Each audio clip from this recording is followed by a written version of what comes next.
G20 की बैठक भारत मंडपम में होनी है, लेकिन इस बैठक को लेकर पाकिस्तान में गजब है तौबा मची है। पाकिस्तान को अपने हालात को लेकर कोई गलतफहमी नहीं है, ना ही पाकिस्तान के लोगों को ऐसी गलतफहमी है, लेकिन उन्हें इस बात का ज्यादा दुख है कि देश विकास कैसे करता है, देश के नेता कैसे होने चाहिए। ये भारत का सच उनके घावों पर नमक छिड़क रहा है। पाकिस्तान में चर्चा ऐसे हो रही है मानो G20 के मंच पर पूरा विश्व पाकिस्तान के खिलाफ इकट्ठा हो रहा है, और रोना धोना इस बात को लेकर भी कि सऊदी अरब के प्रिंस मोहम्मद बिन सलमान अगर जाते जाते कुछ घंटे के लिए पाकिस्तान रुक जाएं तो उनकी इज्जत बच जाए। आखिर क्या सोच रही है पाकिस्तान की जनता इस वक्त मंडपम के होने वाले इस G20 समिट को लेकर, यह रिपोर्ट देखिए और समझिए। भारत में स्वागत है ब्रिटेन के पीएम का, इटली की पीएम का, अमेरिकी राष्ट्रपति का, जापान के पीएम का, ओमान के सुल्तान का और दुनिया भर की ज़हीन तरीन शख्सियतों का।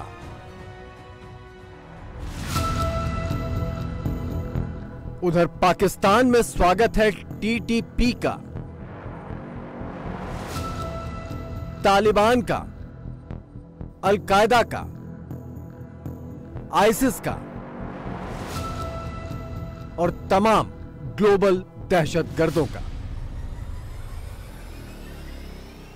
मतलब हम उनको अपना मुसलमान भाई समझते हैं, लेकिन अफसोस की बात यह कि उनके दिल के अंदर पाकिस्तान को लेकर इतना बुग़्ज़ जो है वो भरा हुआ है। आप पाकिस्तान में सदर जो बाइडन की आने की बात करना चाह रहे हैं, पाकिस्तान में तो कोई व्लॉगर भी आना पसंद नहीं कर रहा, क्योंकि इस वक्त जो हमारे मुल्क के पाकिस्तान के हालात हैं, बहुत ही नाजुक हालात से हमारा पाकिस्तान गुजर रहा है, तो हमें अपना होश नहीं है हम इंडिया की तरफ कैसे जाएं। चांद पे जाने के बाद, उसका लैंडिंग के बाद आप देखिए उसकी वो हर चीज़ का एक जो ग्रो है वो ज़्यादा हो गई है, हमसे ज़्यादा उसकी हमें तो पहले ही थी। इधर लोगों को रोज़गार वगैरह नहीं फराहम हो रहे, फिर उसके ऊपर से खाने के लोगों को लाले पड़े हुए हैं। नई दिल्ली में दुनिया की सारी सुपर पावर्स का जमावड़ा लगा है। भारत मंडपम जगमग है। 9 सितंबर को इसी जगह पर सारी सुपर पावर भारत के साथ दुनिया के भविष्य पर मंथन करेंगे और साथ ही साथ भारत के कोने कोने की झलक भी इसी भारत मंडपम के अंदर देख देख कर निहाल होंगे। नई दिल्ली की ये चमक अंधेरे पड़े इस्लामाबाद से भी दूरबीन लगाकर देखी जा रही है। जो इंडिया इस वक्त दिख रहा है बहुत प्यारा सजाया गया है, और उन्होंने इस जो है एक मीटिंग को जो है ना उन्होंने एक फेस्टिवल का रूप दे दिया है। क्योंकि इस वक्त जो हमारे मुल्क के पाकिस्तान के हालात हैं, बहुत ही नाजुक हालात से हमारा पाकिस्तान गुजर रहा है, तो हमें अपना होश नहीं है हम इंडिया की तरफ कैसे जाएं। हमारे पाकिस्तान में भी ऐसे फेस्टिवल होने चाहिए। फेस्टिवल जब होंगे हमें फेस्टिवल का होश भी नहीं, क्योंकि हमारे हुक्मरान, हमारी हुकूमत, हमारे लीडर कोई प्रोग्राम बनाएंगे, कोई विजिट करेंगे, कोई मनसूबे बनाएंगे, कोई प्रोग्राम तय करेंगे, तो तब हमारा पाकिस्तान भी एक खुशगवार बनेगा। क्योंकि दूसरे ममालिक हमारे से इसलिए हमारे मुल्क बन जाते कि हम उनको कहते हैं कि ये इनका आपस में इत्तेफाक नहीं, हमारी क्या वो खिदमत करेंगे या हमारी क्या ख्याल रखेंगे। उन 10 सालों में उन्होंने तरक्की की है। 10 सालों में वो मतलब अगर देखा जाए चांद पे वो चले गए हैं, उनकी करेंसी स्ट्रांग हो गई है, वो दूसरे गरीब मुल्कों की इमदाद कर रहे हैं। एक इसमें कोई दो राय नहीं। भारत और पाकिस्तान का फासला 76 सालों का है, जब अंग्रेज जमीन के एक टुकड़े को 2 मुल्कों में बांट गए। 76 सालों बाद भारत दुनिया के सारे ताकतवर और विकसित देशों के साथ होड़ लगा रहा है और पाकिस्तान आटे के थैले के लिए दौड़ लगा रहा है। अमेरिका के सदर हैं जो बाइडन, वो इंडिया पहुंच चुके हुए हैं। क्या कहेंगे, हर बंदा इंडिया में जाता है, इंडिया में भाग भाग कर जाना पसंद करता है, लेकिन कोई पाकिस्तान में आना पसंद नहीं करता। आप पाकिस्तान में सदर जो बाइडन की आने की बात करना चाह रहे हैं, पाकिस्तान में तो कोई व्लॉगर भी आना पसंद नहीं कर रहा। आज इंडिया हमारे पाकिस्तान को स्माइलिंग करता है और एक जो है ना वो कैका मारता है, जैसे वो बगैर जंग के सारा कुछ जीत गया। वो दुनिया के अंदर अपने ताल्लुकात बना रहे हैं। हमारे क्या होता है, हमारे पाकिस्तानी जो है खारजा पॉलिसी वो सारी की सारी इस कोला पॉलिसी पे है, कशकोल पॉलिसी पे है कि यार हमें आप क्या देंगे। भाई जब आप मांगना बंद करेंगे तब तो आपकी इज्जत बनेगी। इतने जज्बाती अपने मज़हब से भी नहीं होते जितने हम होते हैं, मतलब वो प्रैक्टिकली लाइफ में हमसे बहुत आगे चले गए हैं और हम उतनी तेज़ी से पीछे आ रहे हैं। पाकिस्तान के खुद जो पाकिस्तानी है वो पाकिस्तान से बाहर जाना चाहते हैं, वो खुद पाकिस्तान में नहीं रहना चाहते। आप उनकी बात कर रहे हैं। इंडिया तो बड़ी ताकत है, बड़ी इकोनॉमी है, दुनिया के अंदर बहुत बड़ी इजारादारी है उनकी, उनका वहाँ आना बनता है, उनका यहाँ आना नहीं बनता। G20 से ऐन पहले पीएम मोदी आसियान समिट के लिए इंडोनेशिया गए, गुरुवार को ही वापस लौट आए और आज से ही विदेशी मेहमानों के साथ बायलैटरल मीटिंग शुरू कर दी। पाकिस्तान फिलहाल एक केयर टेकर पीएम के हवाले है। मुल्क सेना चला रही है। एक पूर्व पीएम ब्रिटेन में जा बैठा है और दूसरा पूर्व पीएम जेल में है। क्या कहना चाहेंगे, हमारा बाइकआउट क्यों? हमारे पास अभी तक एक भी बाहर से, जो बाइडेन पहले आते थे, लेकिन जब से वो प्रेसिडेंट ऑफ अमेरिका बने एक दफा भी पाकिस्तान नहीं विजिट किया। भाई देखिए, पूरी दुनिया ने पाकिस्तान का ठेका तो नहीं उठा रखा। अपने मफाद की जंग है, जिस कंट्री को अपना मफाद नजर आता है वो अपना सौदा करता है। इंडिया इस टाइम जो एशिया से भी आगे पूरी दुनिया के लिए एक चांद बन गया है। चांद पे जाने के बाद, उसका लैंडिंग के बाद आप देखिए उसकी वो हर चीज़ का एक जो ग्रो है वो ज़्यादा हो गई है। हमसे ज़्यादा उसकी हमें तो पहले ही थी। क्या आपको लगता है कि वाकई में इंडिया हमारा दुश्मन है? नहीं, मैं नहीं मानता। हमको लगता है इंडिया हमारा दुश्मन है? हाँ जी, हमारा दुश्मन है। ये कह रहे जी हम अपने दुश्मन, वो तो पीछे रह गया ना, वो था। यह है पाकिस्तान के प्रमुख अखबार डॉन की आज की हेडलाइन, जिसके मुताबिक टीटीपी पाकिस्तान के अस्तित्व पर फिलहाल सबसे बड़ा खतरा है। टीटीपी यानी तहरीके तालिबान पाकिस्तान, ये वो आतंकवादी हैं जिन्होंने पाकिस्तान के खिलाफ ही जिहाद छेड़ा हुआ है। आधे मुल्क में इनकी पहुंच है, जब चाहें जहां चाहें धमाके कर सकते हैं। दिलचस्प बात यह है कि इन आतंकियों को पाकिस्तान ने ही पैदा किया था। त्राल कि ये वो इलाके हैं जहाँ पे हर गर्मियों में लोग जाते हैं और अपनी गर्मियां जाकर वहां पे गुजारते हैं। वहां पर दहशतगर्दों का हमला हुआ है। दहशतगर्दों की बड़ी तादाद, यानी कि काफी ज्यादा लोग थे, उन्होंने जदीद असलहे के साथ जो है फौजी चौकियों के ऊपर आकर हमला किया। चित्राल में ये लोग गए, जितनी भी फौजी चौकियां थी उनके ऊपर हमला किया। कि ये जो सब कुछ हुआ है ये अफगानिस्तान से हुआ है और वो कह रहे हैं कि हमने पहले ही उनको आगाह कर दिया था।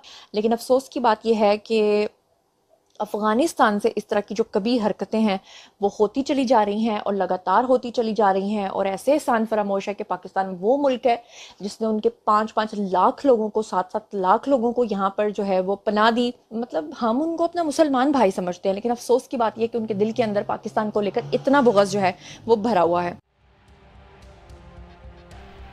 आज पाकिस्तान दुनिया से गुहार लगा रहा है कि अफगानिस्तान में छोड़े गए अमेरिकी हथियारों का कुछ करो, क्योंकि उसकी उम्मीद के उलट अफगानी तालिबानों ने उसे ठुकरा दिया है और इन हथियारों की नली पाकिस्तान की ओर घूमी हुई है।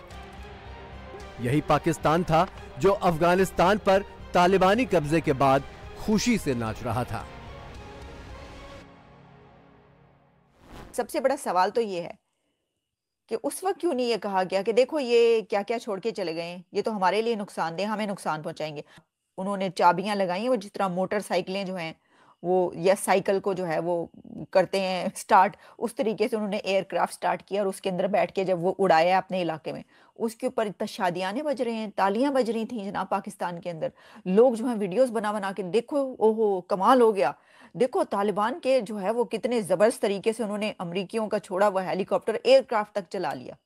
अब पता चला वो हेलीकॉप्टर कहाँ पर चल रहे हैं, वो एयरक्राफ्ट कहाँ पर चल रहे हैं, वो सारा असलहा जो है वो आप ही के खिलाफ इस्तेमाल कर रहे हैं, जिसके ऊपर खुशियां मनाई गई थी। तो ये है सिचुएशन और गलत पॉलिसीज का नतीजा। पाकिस्तान की विदेश नीति और इंटरनेशनल रिलेशन सिर्फ 2 चीजों से चलते हैं, पूरी दुनिया में आतंकवाद का एक्सपोर्ट और इस्लामिक ब्रदरहुड। लेकिन दुनिया भर के आतंकवादी अब पाकिस्तान में ही बम फोड़ने लगे हैं और सऊदी अरब, यूएई जैसे इस्लामिक देश भी पाकिस्तान के कटोरे में भीख डाल डालकर थक चुके हैं। सऊदी अरेबिया के जो प्रिंस है वो पाकिस्तान आना था 6 घंटे के लिए, उन्होंने रिजेक्ट करके 3 दिन के लिए हिंदुस्तान चले गए। क्यों इंडिया की तरफ इतना रुझान है उनका? बुलाया, एक दफ़ा बुलाकर वो इंडिया के पास चले जाते हैं, हमारे पास कोई नहीं आता। ट्रस्ट नहीं कर रहा। अगर एक परमानेंट पॉलिटिकल की पार्टी होती पाकिस्तान में, तो इधर तो अचार बन गया है एक और पार्ट, दिन ब दिन एक पार्टी मतलब आगे आ रही है। जी समिट में जाते हैं तो that proves India is on the right, जो कि इंडिया में हो रहा है, और अगर हम नहीं जाते तो that proves India is wrong. मगर हम तो मेंबर ही नहीं है, जाएंगे कैसे? हम तो G20 और G7 दोनों का पार्ट नहीं है ना। इट्स अ गुड थिंग कि हम पार्टी हैं, और हमें बनने में अवॉइडेंस चाहिए, क्योंकि हमें एक अपनी सेपरेट आइडेंटिटी बनानी चाहिए। सर, सेपरेट आइडेंटिटी हमने बना तो ली है, बैगर्स। सऊदी अरब के क्राउन प्रिंस मोहम्मद बिन सलमान G20 बैठक के साथ साथ राजकीय दौरे पर भी भारत आ रहे हैं। पाकिस्तान में इस बात पर रोना पिटना मचा है कि वो भारत से पहले किसी भी तरह सिर्फ 1 घंटे के लिए भी पाकिस्तान में उतर जाएं, नहीं तो उसकी नाक कट जाएगी। उनका यहाँ पे आना एक हमारे लिए था, लेकिन वो नहीं है। सवाल ये है कि वो क्यों नहीं आ रहे, व्हाट इज द रीजन? 2-3 चीजें। इससे पहले भी 21-22 नवंबर को उनका दौरा होना था 2022, पिछले साल की बात, उस वक्त भी वो आ रहे थे। हर दफा हमें ये मसला हो जाता है, हम भी वही काम करते हैं कि जनाब दुनिया का चौधरी आ रहा है, तो अगर उसने हमारे यहाँ 2-4 घंटे ना गुजारे और भारत में चला गया तो हमारी छुट्टी हो जाएगी, हमारा शरीक और भारत वाले जुगते मारेंगे और कहेंगे देखा। लेकिन आखिरी लम्हे पे उन्होंने इस बात को चेंज किया है कि वो नहीं है, फिर अभी तक तो नहीं है। अब नहीं पता कि आगे भी अभी वहाँ जी समिट जो है अभी चलनी है कि कुछ दिनों में वापसी पे रुकते हैं या नहीं आते। बहरहाल अब ये कहा जा रहा है कि शायद इस वक्त हालात पाकिस्तान के मजीद इस वक्त खराब हैं। पाकिस्तान जिस कश्मीर के नाम पर घड़ियाली आंसू बहाता है, उसी कश्मीर के कलाकार भारत मंडपम में G20 देशों के प्रमुखों के सामने अपनी संस्कृति और धरोहर दिखाएंगे, जबकि पाकिस्तान के अपने कब्जे वाले कश्मीर के लोग भारत में शामिल होने की मुहिम छेड़े हुए हैं। यह हकीकत पूरी दुनिया देख रही है। या पुंछाना रस्ता खोल, लोग यो रवास करने, उन आर पार जोड़ी छोड़ा, दुख साड़े समझाते, तू राशन सस्ता तो जनता सारी भूखी मरसी, या जमुना रस्ता खोल, जनता सारी भूखी मरसी, सारे कब्जा छोड़ी छोड़ा, दुख साड़े समझाते हैं। पाकिस्तान में G20 पर ही इतनी हाय तौबा मची है, तब क्या होगा जब कश्मीर में इसी साल मिस वर्ल्ड ब्यूटी कॉन्टेस्ट होगा। यूके की मिस वर्ल्ड की जो कि कह लीजिए कि इंडिया गई हैं और वहाँ पर कल्चर की बातें कर रही हैं कि इंडियन कल्चर बहुत खूबसूरत है, उनके कलर्स बड़े प्यारे प्यारे से हैं, और साथ में कश्मीर की भी बहुत सारी तारीफें कर रही हैं, जम्मू एंड कश्मीर की। तो वो पाकिस्तान क्यों नहीं आई? इधर लोगों को रोज़गार वगैरह नहीं फराहम हो रहे, फिर उसके ऊपर से खाने के लोगों को लाले पड़े हुए हैं। हम लोग ना इंडिया को गालियाँ क्यों निकालते हैं? वो तरक्की किया जा रहा है, हम लोग उसी मौके पे मौजूद हैं। हमारा कल्चर इस तरह से प्रमोट क्यों नहीं होता जैसे इंडियन कल्चर प्रमोट होता है? बेशक कोई इंडिया की तारीफ करे, हम कोई जलन नहीं है इसमें, लेकिन जहाँ तक आपके कल्चर की बात है तो हमें कल्चर के प्रमोशन के लिए हमें जस्ट ये नहीं होना चाहिए कि आप जो स्टार्स वगैरह उनको आप थोड़ा सा दहशतगर्दी इन चीज़ों से निकले और पूरे पाकिस्तान दिखाएं। G20 बैठक के बाद भी पाकिस्तान को रोने और कोढ़ने की कई वजहें मिलती रहेंगी, क्योंकि इसके आगे बढ़ पाना ना उसकी करनी है ना तकदीर।